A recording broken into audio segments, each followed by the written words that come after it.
জাতিসংঘ নিরাপত্তা পরিষদের অনুমোদন ছাড়াই যুক্তরাষ্ট্রের আরোপিত একতরফা অর্থনৈতিক, আর্থিক ও ব্যাংকিং নিষেধাজ্ঞা জীবন, স্বাস্থ্য, শিক্ষা ও উন্নয়ন সহ মৌলিক মানবাধিকার লঙ্ঘন করেছে। সামাজিক যোগাযোগ মাধ্যম এক্সে দেওয়া এক বিবৃতিতে ইরানের পররাষ্ট্র মন্ত্রণালয় বলেছে, ইচ্ছাকৃতভাবে জনজীবন ও সাধারণ মানুষের কল্যাণকে নিশানা করায় এসব নিষেধাজ্ঞায় কার্যত মানবতার বিরুদ্ধে অপরাধ। এর পাশাপাশি পররাষ্ট্র মন্ত্রণালয়ের মুখপাত্র ইসমাইল বাঘাই জানিয়েছেন, জাতিসংঘ সাধারণ পরিষদের রেজলিউশন ৭৯/২৯৩ অনুযায়ী চলতি বছর থেকেই ৪ ডিসেম্বরকে একতরফা বাধা নিষেধ বিরোধী আন্তর্জাতিক দিবস হিসেবে পালন করা হচ্ছে। এদিকে ইরান দাবি করছে, উন্নয়নশীল দেশগুলোর জনগণের ওপর এই অবৈধ ও অমানবিক নিষেধাজ্ঞা আরোপের মাধ্যমে যুক্তরাষ্ট্র আন্তর্জাতিক আইন লঙ্ঘন করেছে এবং এ ধরনের অপরাধের জন্য তাদের জবাবদিহিতা নিশ্চিত করা উচিত।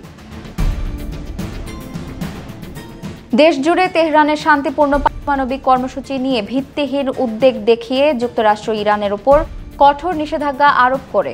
আর এই নিষেধাজ্ঞার উপর ভিত্তি করে ইরান ওষুধ, চিকিৎসা সরঞ্জাম ও প্রয়োজনীয় উপকরণ আমদানি করতে পারছে না।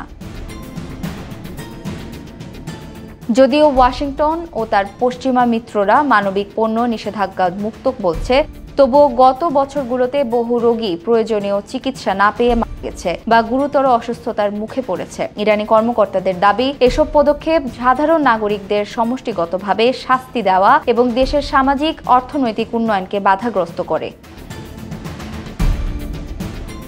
নিষেধাজ্ঞার কারণে বিরল ত্বকের এই ব্যাধি ইবিতে আক্রান্ত রোগীদের জন্য প্রয়োজনীয় ঔষধ ও ক্ষত ড্রেসিং আমদানি বিঘ্নিত হওয়ায় ২৯৫ জন রোগী ও তাদের পরিবারের সদস্যরা এই মামলা দায়ের করে, যার ফলে ২০২৪ সালের জুলাইয়ে Tehran legal court of international relations যুক্তরাষ্ট্রকে $৬.৭৮৫ বিলিয়ন ক্ষতিপূরণ দিতে রায় দেন।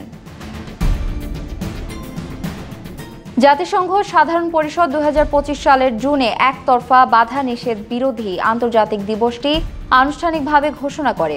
ইরান পুনরায় জানিয়েছে, একতরফা নিষেধাজ্ঞা আন্তর্জাতিক আইন ও জাতিসংঘ সনদ বিরোধী এবং আন্তর্জাতিক সম্প্রদায়ের আরও শক্তিশালী উদ্যোগের মাধ্যমে এগুলো প্রত্যাহার করা উচিত।